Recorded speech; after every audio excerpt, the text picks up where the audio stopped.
बोलिए शिव शंकर भगवान की जय।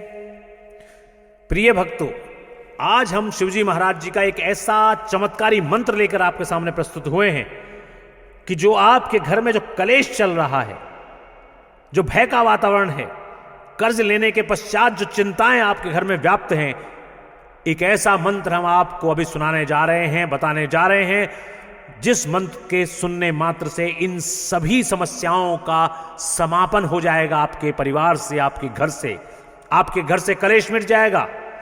आपके घर से किसी भी प्रकार का भय जो व्याप्त हो गया है वो दूर हो जाएगा, कर्ज समाप्त हो जाएगा और आपकी जिंदगी, आपका जीवन खुशहाल में हो जाएगा, खुशियों से भर जाएगा। बोले शिव शंकर भगवान की जय। तो आइए बताते हैं आपको वो चमत्कारी मंत्र शिवजी महाराज जी का जो ये सब कुछ करने वाला है। ओम ईशानाय नमः।